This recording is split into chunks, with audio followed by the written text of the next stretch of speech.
These events are real and happened to me personally around 1998. At that time, we lived in a small two-story house shared by 5 families. It was a late spring evening and it had long since gotten dark. My parents had gone to visit relatives in a neighboring city. I managed to get out of it by saying I had homework to do. I was lying there all alone in the apartment. As it turned out later, I was alone in the entire building, watching something neutral on TV. And then someone knocked on the door. They didn't ring the bell, even though it was there and working. They specifically knocked. And the sound was as if someone was knocking with a large wooden mallet or a huge fist. That sound in the middle of the night, to put it mildly, did not make me happy and did not bode well for me.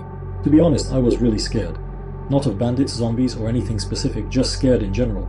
The fear started somewhere in the vertebrae of my neck, slid down my spine to my stomach, my hands wouldn't obey me, and my legs turned to jelly. It's hard to describe, but somehow I just knew I was done for. Absolutely certain, with no other options.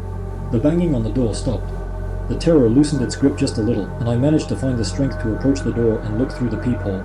The peephole? What I saw there, I still can't understand or comprehend. There wasn't a person standing behind the door. It was a creature bigger than any man I've ever seen. It was wrapped from head to toe in some kind of dark canvas cloak, clearly old and dusty, as if the cloak had been lying in an attic for 10 years, and then someone put it on without bothering to brush off the dust and cobwebs. The one knocking had a huge hood on its head, part of the cloak, which completely hid its face. But I was sure that the visitor was looking straight into the peephole and knew that I was watching him. We stood there silently staring at the door, each from our own side. I was trembling slightly, while the creature in the canvas cloak showed no signs of life. I didn't make a sound. I even tried not to breathe. There were no thoughts in my head, no panic. There was simply a feeling of all-consuming horror and hopelessness. The reason for this was not only the appearance of my guest, but also the way he breathed. No human can breathe like that. Not someone drunk, not someone out of breath from running, not someone hiding, and he wasn't even trying to hide. A human simply isn't capable of breathing like that. Physically incapable. Then the creature behind the door slowly, jerkily raised its huge hand and slammed its fist, covered in a canvas glove like its cloak, against the armored door to my apartment. It moved like a drunken robot or a monster from a cheap computer game. Unnatural but terrifying. It struck again and again. It seemed completely unfazed by the fact that the door wouldn't give way. It was ready to pound on it for as long as it took. I stood half a meter from the door, listening to the rhythmic blows against it. I was afraid. Not afraid that the door would give in. I wasn't afraid of death, but of the one knocking on the door. I wasn't afraid that it would kill me. What terrified me was that something like this could even exist. And the monster behind the door kept pounding its fist against the door, monotonously, senselessly, and silently.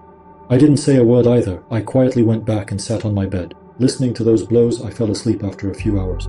It seems unreal and illogical, but my body, exhausted by the horror I had experienced, simply shut down. When I woke up, it was morning outside the window and no one was knocking on the door anymore, but to go out and check.